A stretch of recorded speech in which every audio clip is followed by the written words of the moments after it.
Okay, I just read. Okay. Alright. So sabi ng Panginoon sa kanya, manalangin ka uli at ipapaliwanag sa iyo ng Panginoon kung ano ang ibig sabihin ng pangitain na yan. At siya ay nanalangin ng mga ilang araw dahil gusto niya na maunawaan kung ano ang ibig sabihin. 好，咁咧就我冇咁喺嗰個2022年開始咧，咁就到而家咧，我都冇欠過上帝嘅。每日我一定係要1個小時祈禱嘅。咁咧有時譬如晏咗起身，我就會即係晏啲啦。總之就1個小時就冇欠過上帝啦。咁祈禱有一次咧，就神咧就我講，唔係你用個麥。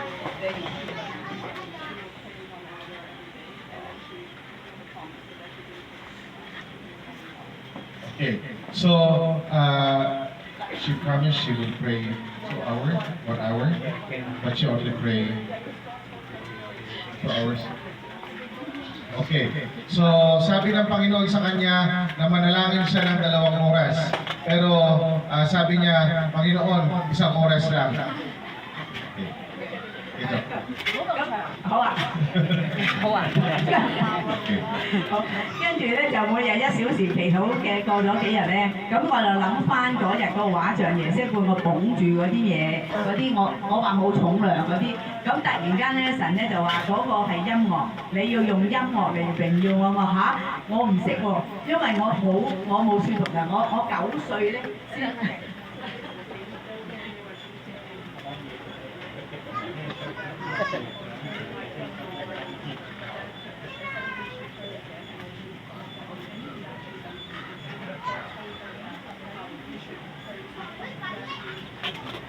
Okay. So, sa kanyang pangitain, sa kanyang pananalangin, ay merong binigay, parang binigay ang Panginoon sa kanya, pero yung bagay na yun ay napakagaan. Tapos, hindi niya alam kung ano yung bagay na yun.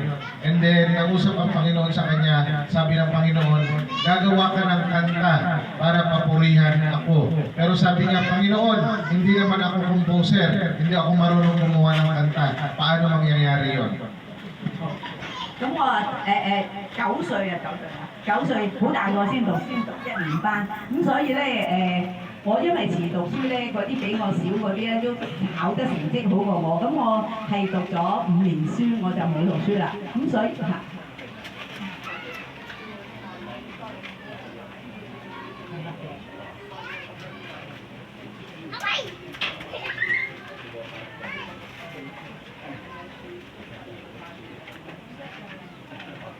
So sabi niya sa Panginoon, Panginoon, mababalang mo ang pinag-aralan ko. Parang nag-grade 1 siya, nagsimula siya, 9 years old na siya. So medyo late. And then 5 years lang siya nag-aral. Eh sabi niya, Panginoon, paano ako makakakompose ng kanta? Eh hindi naman mataas ang aking pinag-aralan. 咁樣咧，你話叫我作歌，我點作歌？我乜嘢都唔識嘅喎，我音樂又唔得，唱歌又唔好聽。咁但係聖靈嘅感動我咧，好感恩咧，就而家咧已經有10幾首歌係我自己作嘅，係改編。咁最近咧有一首咧就係曲咧係聖靈嘅引領，曲譜都係自己嘅。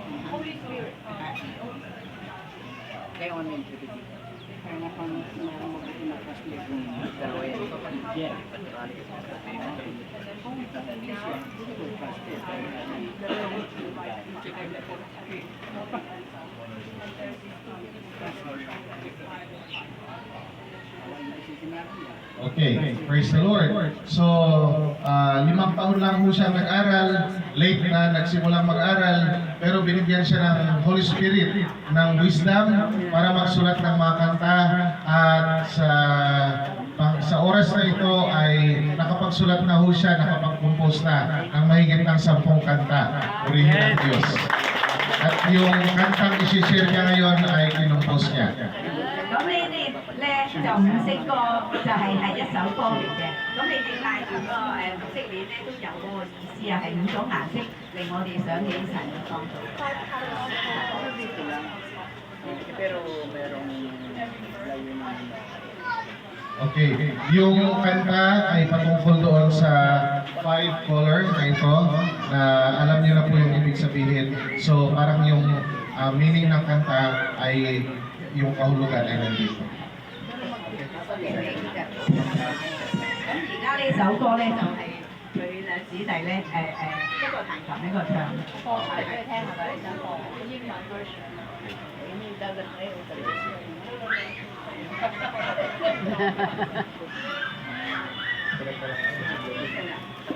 We put in the Bluetooth.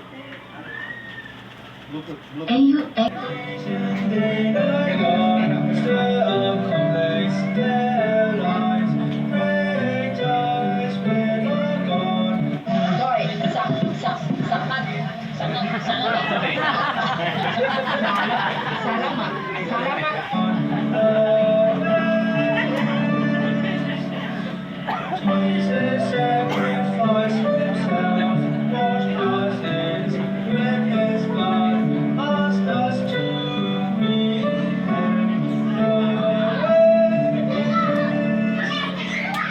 Sins washed free, free from God, not with another, avoid conflict, do not argue, do not lie. The way is there is hope, there is peace, cause and joy, no worry. This is like heaven, the way is. The song played by Susan. The song, the melody played by Susan. Oh, created. Wow, praise God, praise God. Wow, thank you, thank you, thank you. Okay, testimony of Susan is so great. She obeyed the Holy Spirit. They will stay fresh and green. Hallelujah. Just like Susan. Hallelujah. Sabi po rito sa Psalms chapter 92, Verses 14. verse 14, ay tuloy ang pagbunga kahit na ang punong ito ay tumanda. Luntiat matatag at ang dahon nito ay laging sariwa. Susan filled by the Holy Spirit, empowered by the Holy Spirit, then she served God joyfully. Si Sister Susan ay binigyan ng Panginoon ng karunungan para siya ay paglingkuran niya. Now she is 73 years old. She still barefoot and stay fresh and green. Hallelujah. Praise the Lord. Ang edad niya ngayon ay 73 na siya, pero siya pa rin ay namumunga. Walang retirement in the kingdom of God. Amen. In the kingdom of God, there's no retirement.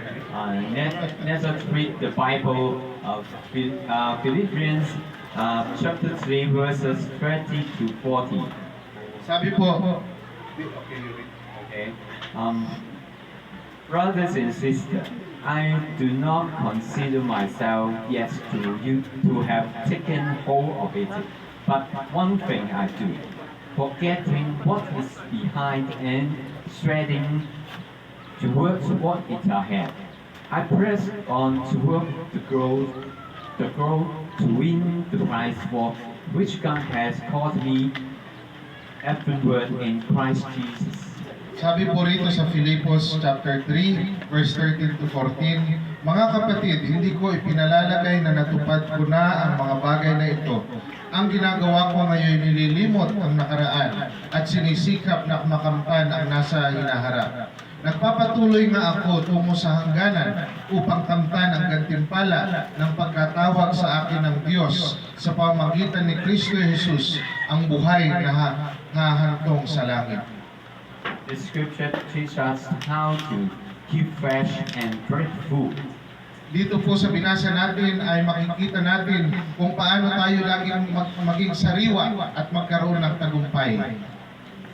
Holy Mountain Church has held for more than 47 years. Yung church po na pinanggalingan nila ay ang kasaysayan mo ay ang edad na ay 47 na ang edad. No mission trip before. At sa 47 years na taon ay minsan hindi pa ho sila lumabas para mag-mission trip.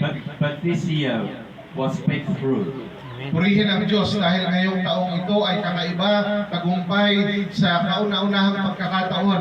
Lumabas sila para mag-share ng kabutihan ng Diyos sa ibang lugar. We have two At ang- mission trips Ah, to Thailand and another here. at purihin o ang Diyos dahil isa tayo sa kanilang napuntahan na napili. Yung una, nagpunta ho sila sa Thailand at pangalawa ho dito. Palakpakan natin ang Panginoon. Amen. Hallelujah. Both team are full and more than the expectation. Our year plan is 12 people join each team. Finally, the first one to Thailand, 13 people, and here, 15 people. So sa hindi ho inaasahang pangyayari, ang akala nila ay konti ang sasama, pero purihin ang Diyos, ang sumama papuntang Thailand ay 13, ang sumama papunta rito ay 15. Hallelujah. Hallelujah. God has His hand. He used Holy Mountain Church to preach the good news worldwide. Purihin ho ang Diyos dahil Starting towards what is ahead, I press on towards the goal to win prize for which God has called heavenward in Christ Jesus. nagpapatuloy nga ako tungo sa hangganan upang kamtan ko ang gantimpala ng pagkatawag sa akin ng Diyos sa pamamagitan ni Kristo Jesus. 我只有件事就係忘記背後路面前，向着標竿直跑，為要得神在基督耶穌裏從上面召我們來得嘅獎賞。Hallelujah. So listen to God, listen to God.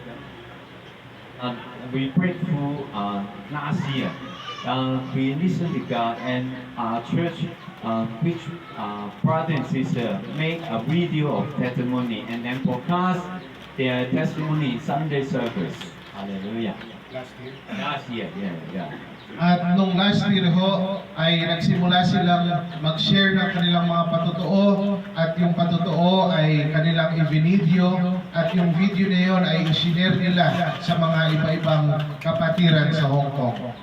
Brother and sister obey God and make their testimony video. Holy Mountain Church Breakthrough. We broadcast the video over 1 year. Hallelujah. Purihin ho ang Diyos dahil sa ginawa ho nila ay maraming na-bless dahil hindi lamang nila ito ginawa ng isang araw o isang linggo kundi isang taong diretsyo na sila isa-isa nag-testimony nilagay sa video at share nila sa iba-ibang mga kapatiran. Many people encouraged by the testimony. Maraming mga kapatiran ang napalakas dahil sa mga buhay na patotoo. And the Holy Mountain Church father and sister know each other much more before. At dahil sa ginawa ho nila yung mga kapatiran sa loob ng Holy Mountain Church ay mas naging mabuti ang kanilang relasyon. Jesus must glorify our Lord Jesus Christ. Ang ating hong layunin sa ating buhay ay mapapurihan ang ating Panginoon. These 2 years, I prayed for two. Listen and do what the Holy Spirit tell me. For example, in small things, before mission trip, I pray to God, which thing I need to bring to the preparation trip. And the Holy Spirit said to me, envelope. And I brought it to this mission trip. Finally, we can use it in this mission trip. Yesterday. Praise the Lord. Hallelujah. So, maski ho siya ay naramdaman niya yung pagkilos ng banal na Espiritu dahil bago sila pumunta dito ay nagtatanong siya, tinatanong ako minsan at nananalangin, ano kaya Panginoon ang pwede kong dalhin punta namin sa Pilipinas? At nangusap ang Diyos sa kanya, sabi ng Diyos, envelope ang dalhin mo. Sabi naman niya, saan ko gagamitin ang envelope? Pero kahit na hindi niya alam saan gagamitin, nagdala pa rin ang envelope at purihin ang Diyos na gamit kahapon. Hallelujah. It's big thing. Just planning. I pray. I listen to God and do what He told me. So, before na pumunta ho sila dito, nanalangin sila ng nanalangin at hinihintay nila kung ano ang nais ng Panginoon na gawin nila. Hallelujah. Many Hallelujah. things breakthrough, such as last year children summer holiday program. Whole church meeting and we grateful. We have about 40 children come our church. Praise the Lord. Sa kanilang church din po last year, nagkaroon din ho ng magandang tagumpay dahil mahigit 40 na mga bata ang nagsimula ng magpunta sa kanilang bahay panambahan. And then God sent another pastor, Ivy, to Holy Mountain Church. It's a very good time. She come on June, and then the summer holiday she can serve God together. Purihin ho ang Diyos dahil may pinadala rin ang Diyos na isang pastor sa kanila. Ang pangalan ay Ivy para magkasama sila at dumating ho siya ng June at yung summer program nila mag-i-start ng July. So timing yung pagdating ng pastor na maging kasama niya. And then Susan, Terry, Alex, Cindy, Samuel, and more brother and sister joined the children, the children summer holiday program, and we serve children and then we speak good news for them. At purihin ho ang Diyos dahil yung mga kapatiran sa kanilang church, kung dati ay walang apoy, pero ngayon may apoy na at lahat ng kanilang mga kasama dito sa mission team, sila ay naglilingkod sa mga bata. When you obey God and you want, then the miracle will occur. Kapag sinunod po natin ang Panginoon at ginawa natin yung kanyang pinapagawa, maraming mga himala ang mangyayari. Kayo po ba? Obey and then do what the Holy Spirit tells you to do. Makinig po tayo sa leading ng Banal na Espiritu at gawin natin ang kanyang pinapagawa. You can see breakthrough in your life. At makikita mo ang himala ng Diyos sa iyong buhay. So you must listen to the Holy Spirit and then try your best to do what the Holy Spirit tells. So una ho ay kailangan makinig tayo sa Banal na Espiritu at sundin natin ang kanyang guidance. Finally, remember this. Glorify our God. At ang kasunod ho ay papurihan lagi natin ang Panginoon sa ating mga buhay. Hallelujah. Hallelujah. If you always look back on your past, you should limit to your past experience. And you will set a boundary for yourself. That is your comfort zone. Pagka lagi kang nakatingin sa nakaraan mo, pagka lagi kang lingon ng lingon, ay walang mangyayari sa iyong buhay sapagkat maraming mga karanasan sa buhay na yon ang maglilimita sa iyo para umusad ka sa iyong buhay spiritual. You cannot break through because of you won't stay in your comfort zone. Hindi ka magkakaroon ng tagumpay kung ikaw ay hindi lalakad sa pamamagitan ng pananampalataya. So listen to the Holy Spirit and then wow.